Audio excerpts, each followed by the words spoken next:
오늘 우리가 읽은 역대상 17장 16절이 이렇습니다. 다윗 왕이 여호와 앞에 들어가 앉아서 가로되 여호와 하나님이여 나는 누구오며 내 집은 무엇이관데 나로 이에 이르게 하셨나이까. 사실 이 말씀은 다윗이 이 말씀을 이 기도를 하기 전에 다윗의 입장이 17장에 이렇게 설명이 되어 있습니다. 숱한 어려움을 많이 겪지 않았습니까? 그리고 왕이 되어서 나라가 자리를 잡게 되고 자신이 거할 백향목 궁전도 완성을 합니다. 그러나 그래놓고 보니까 다윗이 마음 한구석에 하나님에게 대한 미안한 마음이 가득 차 올랐습니다. 17장 1절에 보면 그래서 다윗이 이렇게 말을 합니다. 나는 백향목 궁에 거하거늘 여호와의 언약궤는 휘장 밑에 있도다.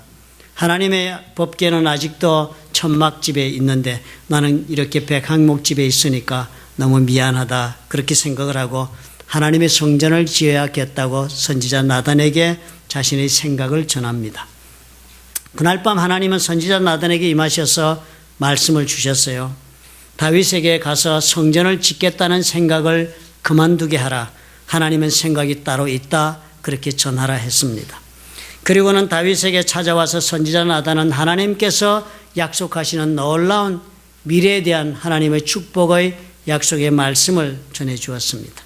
그 약속의 말씀이 이렇게 끝을 맺습니다. 내가 영영히 그를 내 집과 내 나라에 세우리니 그 위가 영원히 견고하리라 하셨다 그렇게 전해라 하나님이 그랬습니다. 다윗이 얼마나 감격을 했겠습니까? 하나님께서 오늘까지 이렇게 살게 해주시며 인도해 주신 것만 해도 감사한데 앞으로 이를 주님께서 이렇게 약속하시고 주님께서 보장해 주신다고 그렇게 말씀을 전해 주시니까 너무나도 감격한 것입니다. 그래서 다윗이 드린 그 감사의 기도가 오늘 그렇게 적힌 것입니다. 다윗 왕이 여호와 앞에 들어가 앉아서 가로되 여호와 하나님이여 나는 누구오며 내 집은 무엇이관데 나로 이에 이르게 하셨나이까. 가만히 이 문장을 여러분 생각해 보시니까 어때요? 깊은 감사의 마음이 묻어나 있는 그런 표현이 아닙니까? 감사하다라는 그런 단어가 들어있지 않음에도 불구하고 온통 감사한 마음으로 가득 채워져 있는 그런 다윗의 마음을 너무나도 잘 표현을 해주고 있습니다. 오늘은 우리가 추수감사절로 예배를 드립니다. 우리가 한국에서는 지내보지 않았던 절기지요. 온 미국 전체가 이 추수감사절을 지낸다는 사실이 지낼 때마다 저는 놀랍기 짝이 없습니다. 미국이 다른 많은 나라들과 무엇이 다른가를 보여주는 제일 잘 보여주는 절기가 바로 추수감사절이라 그렇게 생각이 들기 때문입니다. 미국의 역사는 불과 240년을 겨우 넘어선 젊은 나라입니다. 그래서 모든 절기들에 대한 유래가 분명합니다. 1620년도였다고 하지 않습니까? 약 400년 전에 영국에서 여자와 아이를 포함해서 102명의 사람들이 배를 타고 미국으로 건너온 것입니다. 그래서 이 사람들 올 때는 자유롭게 신천지로 가서 하나님을 섬기며 마음대로 살 수 있을 것이라는 기대 속에 배를 타고 왔습니다. 도착한 시기가 마침 곧 겨울이 다가오는 계절이 되었습니다. 곧 겨울은 시작되었고 눈보라가 부는 아주 혹독한 뉴 잉글랜드의 겨울을 처음으로 맞게 되었습니다. 이 사람들은 가진 것도 여여치가 않았습니다. 음식도 부족했고 또 그리고 그 어려운 때에 중노동을 하면서 삶의 틀을 만들어야만 했습니다. 그러나 날씨는 변덕스럽고 그리고 참 잔혹했습니다. 여건이 너무나 나빴습니다. 그럼에도 그들은 그의 겨울을 살아남기 위해서 애를 썼습니다. 그 가운데 반 이상 되는 사람들이 굶주림과 추위와 질병으로 그 겨울에 죽습니다. 나머지 죽지 않은 사람들조차도 더 이상 이 겨울을 견딜 수가 없어서 거의 포기하고 이제 다시 영국으로 돌아가야겠다 그렇게 마음을 먹고 육지에서 배로 올라갔습니다. 그리고 그곳에서 돌아갈 준비를 거진 마치고 있었을 때였습니다. 그런데 그때 또 다른 배 한 척이 항구에 들어온 것입니다. 그 배는 불란서 사람인 델라웨어라고 하는 사람이 약간의 의약품과 양식을 가지고 온 것입니다. 부족하기 짝이 없었지요. 그나마 그것으로 해서 이 사람들은 희망을 다시 회복하고 다시 육지로 내려가서 험난한 시련에 부딪히면서 그 겨울을 이겨냅니다. 그리고 수개월 후에 옥수수 농사를 지은 것입니다. 그리고는 그 수확물을 놓고 자신들을 도와준 원주민과 함께 기뻐하고 감사하는 잔치를 벌였던 것입니다. 1621년 플리머스, 지금의 매사추세츠에서 있었던 사건이었습니다. 그 후로 미국은 추수감사절을 쭉 지냈습니다. 그 파운딩 파더즈, 그 조지 워싱턴 이후로 모든 대통령들도 추수감사절을 적정한 때에 그냥 아무 때나 날짜를 정해서 지켰습니다. 그리고 아브라함 링컨 때 와서는 남북이 서로 화합하는 계기를 추수감사절로 만들기 위하여 이 링컨 대통령은 11월의 넷째 주를 추수감사절로 정했었습니다. 남쪽에서 호응하지 않았지요. 북쪽에서 링컨 대통령이 정하는 거 따라가고 싶지 않아서. 그러자 프랭클린 루즈벨트 대통령이 1941년에 의회를 통해서 조서에 서명을 하고 11월 셋째 주를 공휴일로 정해서 그 이후로 우리가 추수감사절을 지금 지내고 있게 된 것입니다. 물론 여러 나라에서 추수감사절과도 비슷한 절기가 다 있습니다. 한국에도 추석이 그런 의미에 해당하지요.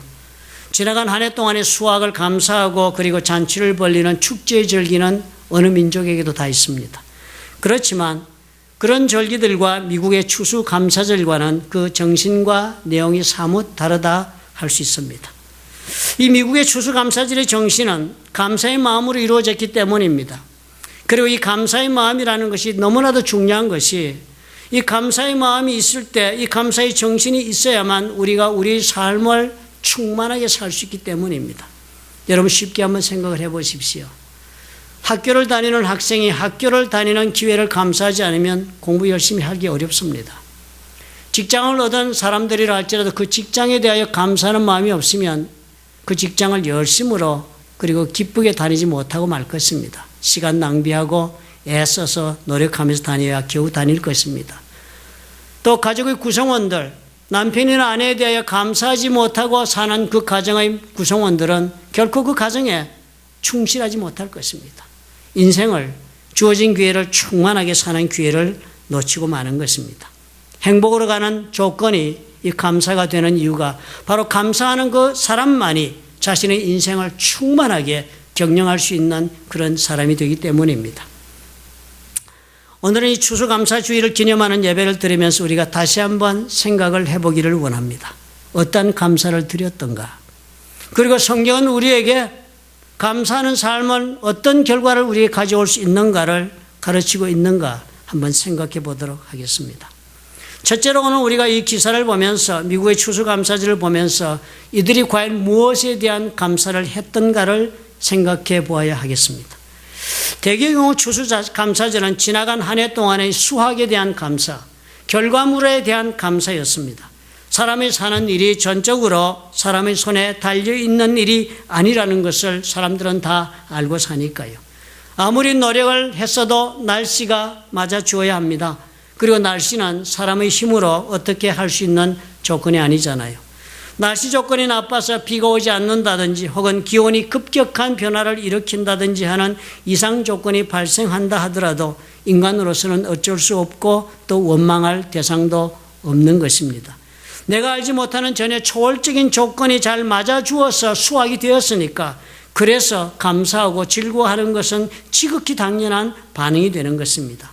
그래서 모든 사람들의 일반적인 감사라는 것은 수확했다는 것에 대한 감사한 일이 되고 마는 것입니다.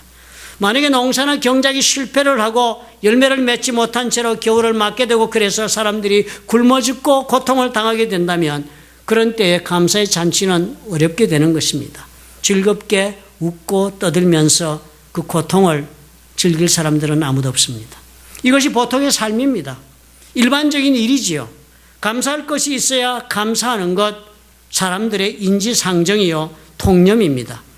그런 관점에서 우리가 이 추수감사절을 바라보면 약 400년 전에 플리머스에서 그 청교도들이 수확한 옥수수를 놓고 농사를 짓도록 도와준 그 원주민과 그리고 그 자리까지 저들의 삶을 인도해 주신 하나님을 대하여서 감사의 잔치를 드렸다는 것은 대단히 이상한 행동이 됩니다. 왜냐하면 일반적인 통념에 비추어 보아서는 전혀 감사하기 어려운 입장에 저들이 처한 것이 분명하기 때문입니다. 무엇보다 이 사람들은 가족의 절반을 잃었습니다. 추위와 질병과 그리고 굶주림으로 비참하게 부모를 잃은 것이고 자식을 잃고 그리고 사랑하는 사람들을 잃었던 것입니다. 아무리 한겨울을 저들이 살아남았다 하더라도, 그래서 추수를 했다 할지라도 함께 기뻐하고 함께 이 결과를 나눌 수 있는 사랑하는 사람들을 잃었습니다. 행복을 나눌 사람이 없어요. 기쁨의 날이기보다는 슬픔과 아픔이 더욱 많은 그런 가슴을 애우는 날이 되기 쉬운 것입니다. 그리고 또 결과가 어떻습니까? 너무 초라합니다. 옥수수 농사였습니다. 이것은 영국에 있을 때부터 기대하고 온 일이 결코 아닙니다. 원주민들이 자신들이 먹던 옥수수를 심도록 도와주지 않았더라면 아마 다른 농작물 가져와서 농사한 거 다 실패하고 말았을 것입니다. 손에 아무것도 쥐는 것이 없는 일이 될 수도 있었던 그런 계절이었습니다. 겨우 이 옥수수나 이렇게 농사 짓자고 이곳으로 와서 그동안의 가족들을 다 잃고 그리고 사투를 벌였던 것은 결코 아니었기 때문입니다. 그런데 그런 사람들이 그럼에도 불구하고 이 사람들 그해 가을에 그 옥수수를 놓고 사람들과 함께 감사의 제사를 하나님께 드렸다는 것이 아닙니까? 그렇다면 이들의 감사는 수확이 많아서 정말 기뻐하고 즐거워할 만한 결과가 있어서 이 사람들이 목적한 바를 달성해서 기대한 바가 충족이 되어서 그래서 그 결과 때문에 감사를 드린 것이 아니다 하는 것이 너무 분명해 보이지 않습니까? 이 사람들 비록 애초에 가지고 있었던 기대는 다 무너져 버렸습니다. 그리고 함께 꿈을 가지고 신대륙으로 건너온 사랑하는 사람들조차도 다 잃어버렸고, 그리고 그랬음에도 불구하고 이 사람들은 추수를 하면서 한 가지를 볼 수가 있었기 때문입니다. 오늘 이렇게 이 자리까지 와서 우리가 추수할 수 있었던 것은 이 어려운 환경 가운데서 하나님께서 분명히 인도해 주신 결과이기 때문에 이런 일이 있을 수 있다는 것을 분명히 깨달았기 때문이었습니다. 영국을 떠난 일도 그랬고, 또 신대륙을 찾아 떠난 것도, 그리고 그의 겨울을 날 수 없다고 판단하고 포기하고 돌아가야 했을 때 기적적으로 찾아온 배, 그리고 불란서인 델라웨어가 제공해 준 식량과 의약품, 그리고 전혀 현지 사정을 알지 못해서 농사조차 지을 수 없었던 저들을 도와서 함께 이 신대륙에 적응할 수 있도록 도와준 원주민들, 이 모든 것을 생각해 볼 때 저들은 한 가지를 깨달았습니다. 하나님께서 오늘 인도해 주신 걸음이다. 하나님께서 오늘 우리 삶 가운데 그 손길을 뻗으셔서 함께 하시고 하나님이 인도해 주신 그 결과가 오늘 이 옥수수 농사다라는 것을 감사하고 확인했던 것입니다. 가족을 빼앗긴 아픔이 있고 낯선 곳에서 앞으로도 홀로 투쟁하며 살아가야 할 사람들이었습니다. 그렇지만 이 사람들은 이 모든 걸어온 과정 속에서 자신들을 향한 하나님의 뜻을 발견할 수 있었기 때문에 그것으로 이 사람들은 감사의 제사를 드릴 수가 있었던 것입니다. 그런 반면에 저와 여러분은 어떻게 감사하며 사십니까? 어떨 때 우리는 감사하게 되지요? 우리는 거의 대개의 경우에 결과에 대해서만 감사할 수 있을 뿐입니다. 오늘 이 자리까지 내가 살아올 수 있었던 것은 하나님으로 인해서였다라는 것을 인정하는 마음이 있을 때만이 그 영원한 감사를 할 수 있을 것입니다. 숱한 고통과 난관 그리고 실패를 내가 지금 겪어왔음에도 불구하고 내가 살아남아서 이 자리까지 올 수 있었다는 것을 바라볼 때 정말 우리 하나님 나의 삶 속에 뜻을 세우시고 그리고 나를 이끌어가고 계시는구나 하는 것을 깨닫는 일이 그래서 대단히 중요합니다. 그래서 그 하나님이 감사해서 그래서 감사했던 것이 미국 감사절의 기원이 되었으니까요. 우리가 오늘 추수감사를 지내면서 이것을 배웁시다. 이제까지 나의 기도를 다 들어주지 않으시고 계신 하나님, 내가 그토록 집착하고 매달리고 있었던 일임에도 불구하고 실패하게 만들어버린 하나님, 내가 그토록 귀하다고 품고 있던 것을 그토록 하나님 무정하게 빼앗아버린 그 하나님, 나를 한없이 절망하게 만들고 두렵게 만드는 일이 나를 괴롭히도록 버려두고 계시는 그 하나님, 그런 생각이 들어도 그래도 이 모든 일 가운데 나 이 모든 고통 가운데 그 나를 향하여 계신 하나님의 뜻을 내가 발견할 수 있는가 내 자신에게 물어보셔야 합니다. 결국 미국의 추수감사절은 무엇에 대한 감사였습니까? 우리를 향한 하나님의 뜻을 발견한 자들이 드린 감사였습니다. 두 번째로 한 가지 분명한 이해가 저들에게 있었습니다. 저들이 겪는 고통이나 추위나 굶주림, 그리고 질병, 그래서 사랑하는 사람들이 죽어나가는 그 처참한 문제 속에서도 저들은 결코 하나님을 원망하지 않았습니다. 왜 우리를 이 지경에 빠지도록 하나님 방치하시는가 힐문하지도 않았습니다. 우리가 무엇 때문에 이런 슬픔을 당해야 하는가고 항의하지도 않았습니다. 우리 같으면 그럴 수 있었겠습니까? 왜 미국이라는 신대륙으로 이 사람이 왔는데요, 하나님을 더욱더 잘 섬기며 살기 위하여 왔다라고 이 사람들은 생각하고 있지 않았습니까? 그런데도 저들이 처하는 모든 고통에 대해 그 책임을 저들은 하나님께 묻지를 않았습니다. 우리가 한 가지를 여기에서 이해할 수 있어야 합니다. 우리가 겪는 모든 삶의 고통의 원저자는 하나님이 아니라는 사실을 우리가 알아야 합니다. 모든 고통과 슬픔의 원인이 하나님께 있는 것이 아니라 하는 것을 우리가 인정해야 합니다. 하나님께서 애초에 창조하신 세상은 지금의 세상이 아니었습니다. 인간은 하나님께서 창조하신 완벽한 세상, 하나님께서 다스리는 그 나라에서 어떠한 고통도 슬픔도 없는 낙원에서 살도록 지음을 받았다는 것을 성경이 기록하고 있는 건 여러분 아실 줄로 압니다. 그렇지만 인간은 어떻게 했습니까?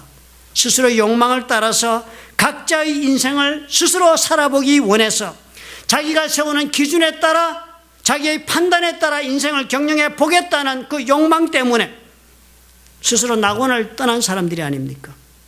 하나님의 나라를 떠나서 하나님의 품을 벗어난 것이 인간의 자의적인 선택이었고 그 결과가 지금 우리가 살고 있는 이 세상인 것입니다. 삶은 내 뜻대로 내가 살고 그 책임과 그 결과에 대한 책임을 하나님께 묻는다는 것은 논리가 맞지 않습니다. 나의 문제, 나의 고통, 나의 슬픔의 원인은 하나님께 있는 것이 아니라 하나님을 떠나 살고 있는 내가 겪게 되는 문제라는 것에 대한 인정이 있어야 합니다. 무지하니까 하나님을 탓하지요. 어떻게 된 영문인지조차 내가 모르고 사는 까닭에 모든 어려움에 대해서 나는 누구든지 원망할 수가 있습니다. 누구든지. 내 삶의 모든 아픔과 고통과 문제에 관해 우리는 누구든지 원망하며 살아가는 사람이 될 수 있습니다. 무지하니까. 우리는 분명히 알아야 해요. 지금의 고통은 그 어느 누구에게도 하나님에게도 책임이 없습니다. 스스로 살아보겠다 하는 나에게 모든 책임이 있습니다. 이것을 이해하는 사람이라면, 그래서 하나님을 아는 사람이라면 오늘까지 살아온 나의 인생을 돌아보면 감사할 수 있습니다. 그러지 않았습니까? 이 사람들 1621년 그에 갈 매사추세츠에서 처음으로 추수를 한 후 감사의 예배를 드렸던 이 사람들, 그래서 하나님께 이 예배를 드릴 수 있지 않았던가요? 그럼에도 불구하고 이 자리까지 하나님이 인도해 주셨네. 그럼에도 불구하고 우리를 불쌍히 여기시고 자비를 베푸신 하나님을 우리가 발견했는데 어떻게 감사하지 않을 수가 있겠는가? 저들이 하나님 앞에 예배를 드린 것입니다. 이 사람들이요, 이 미국으로 올 때 급히 무리를 지어 미국으로 오느라고 준비조차 제대로 못하고 왔다고 역사학자들이 다 적어놓았습니다. 청교들 오느라고 준비 잘해서 온 거 아닙니다. 그저 가면 이런 좋은 일이 있다는 아련한 기대 속에 보따리 싸서 배를 탔습니다. 돈도 제대로 준비가 안 돼서 많은 사람들이 여행 경비를 빚을 내어서 신천지에 가서 돈 벌어서 갚겠다고 빚 내어서 여행 경비 가지고 배를 탔습니다. 겨울철이 곧 닥치는 계절인 줄도 미리 알지 못하고 겨울 준비 하나도 하지 않고 배 탔습니다. 자신들이 목매하고 무지함으로 고통에 빠졌던 것입니다. 그럼에도 불구하고 이 모든 과정을 지나면서 보니까 하나님 우리를 이까지 인도하셨네 발견한 사람들이었습니다. 오늘 우리가 읽은 다윗의 감사기도도 같은 맥락이 있습니다. 여호와 하나님이여 나는 누구요며, 영어로 그렇게 적었습니다. Who am I, O Lord God? 여호와 하나님, 내가 도대체 누굽니까? 다윗이 뭐라고 지금 기도하고 있습니까? 내가 누군데요? 나는 옛날에 목동이었습니다. 우리 집에서는 아들 중에서 우리 아버지도 기억하지 못했던 아들이었습니다.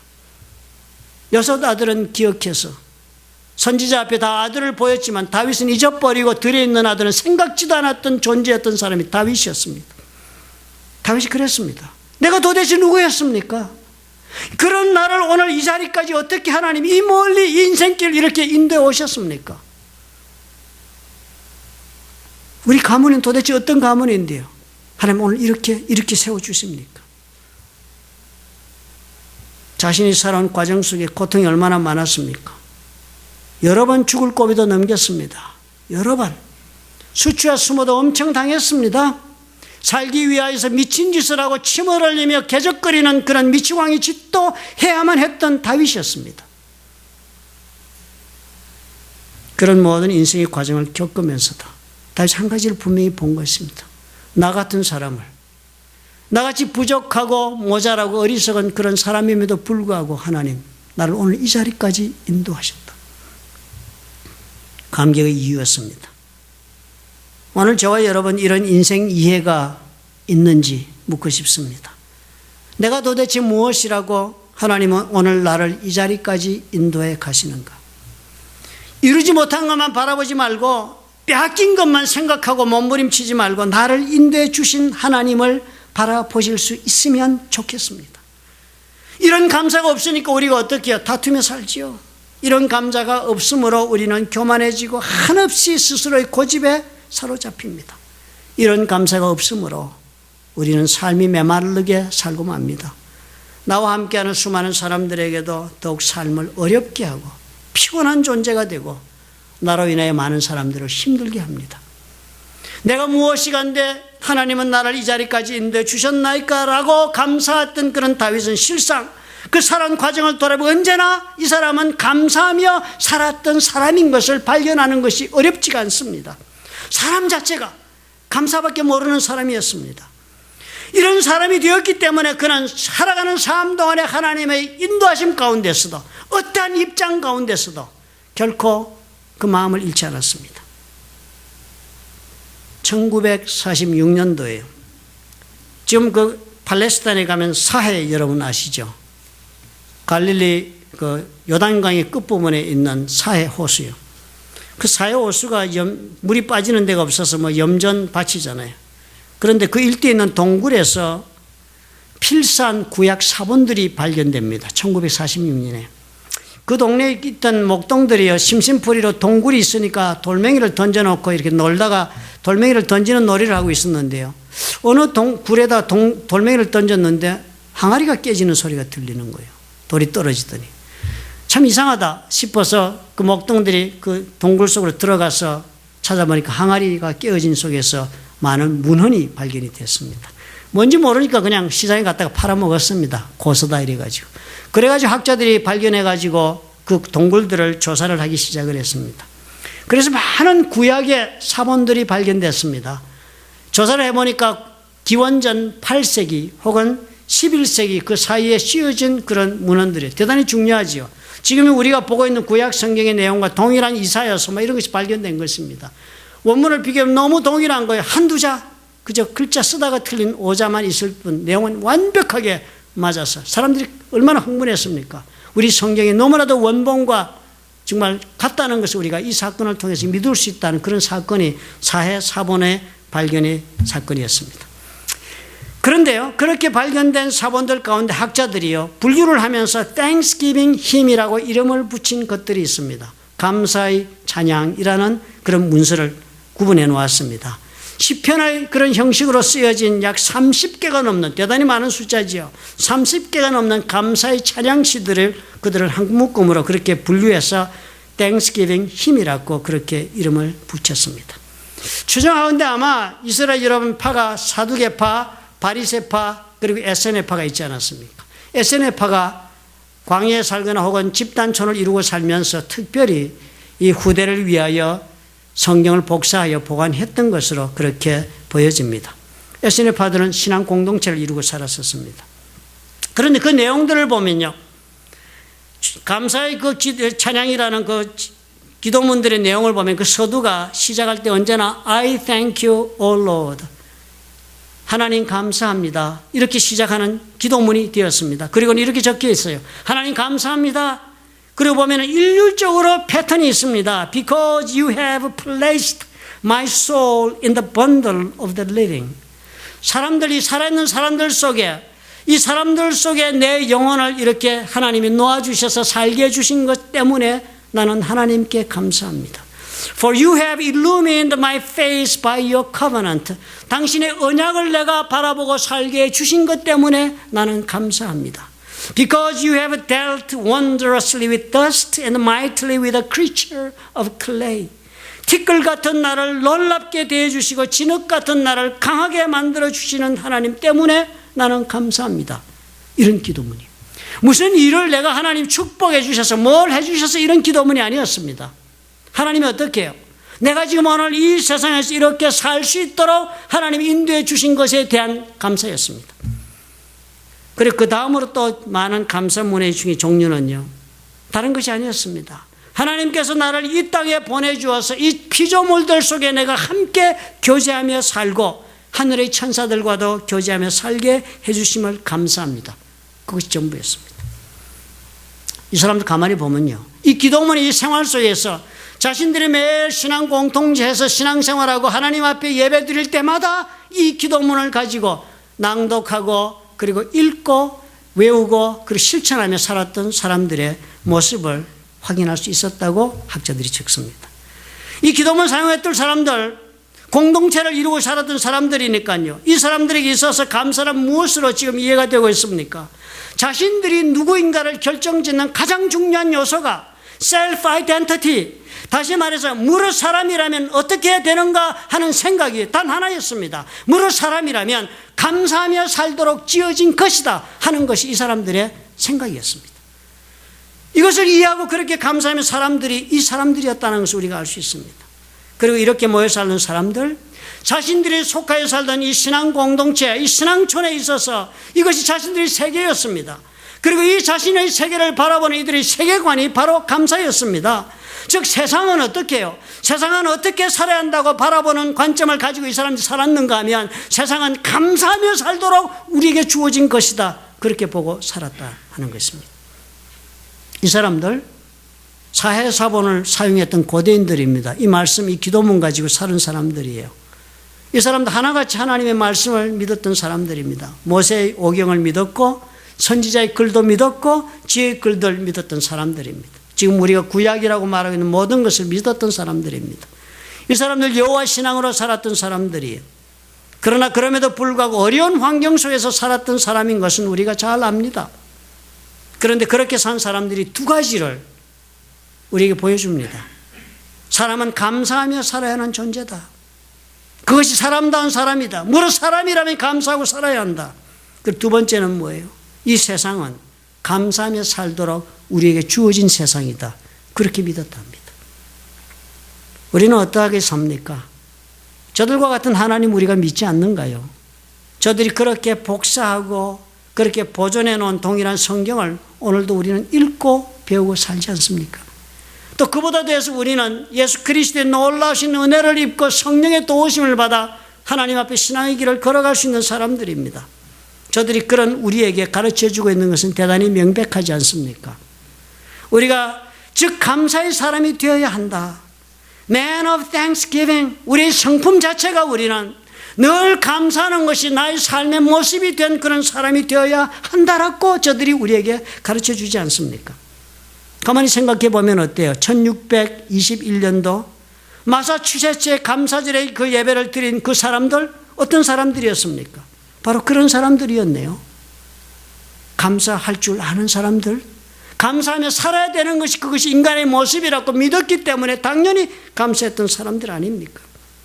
그런 사람들이었기에 지금의 미국을 만든 것입니다. 이런 사람들이 만든 미국이니까 다른 어느 나라와 다릅니다. 미국은 9/11 사건이 터졌을 때 사람들이 정부를 질책하고 항의하고 데모하지 않았습니다. 한국은 어땠습니까? 9/11은 외적이 와서 침범한 사건이었습니다. 엄청난 사건이었습니다. 그러나 한국은 자국민들이 실수로 사고가 나서 세월호로 사람이 죽은 것 가지고 온 정부와 온 책임자들을 난도질하고 그리고 질책하고 불평하고 비난하면서 아직도 계속하고 있지 않습니까? 오늘 읽은 다윗의 기도문도 우리 그렇게 말하고 있네요.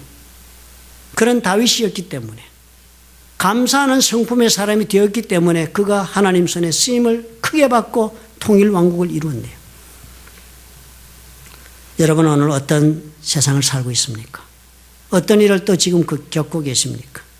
그 일이 어떠하든지 여러분 두 가지를 생각하시기 바랍니다. 세상을 원망하지 마십시오. 세상을 비난하지도 말고 그리고 또 어렵게 생각하지도 마십시오. 세상의 모든 것을 감사함으로 받아들이십시오. 이 세상은 우리 하나님께서 감사함으로 살라고 주신 기회의 터다 받아들이시기 바랍니다.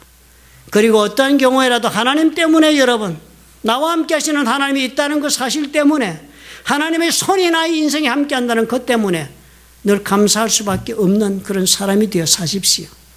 성품이 변화되어 감사할 수 있다면 하나님께서 다윗에게 주셨던 놀라운 약속도 이루시듯이 그렇게 이루어 주실 것입니다. 인생을 충만하게 사셔야지요. 충만하게 살고 하나님께서 주신 기회를 충만하게 살아서 복된 삶을 이루셔야지요. 그 길이 여기에 있다고 주님 말씀하십니다. 감사의 성품을 배양합시다. 세상을 그리고 감사함으로 받아들이십시다. 주께서 나머지는 책임지실 것입니다. 믿으시면 아멘 하시기 바랍니다. 기도하겠습니다.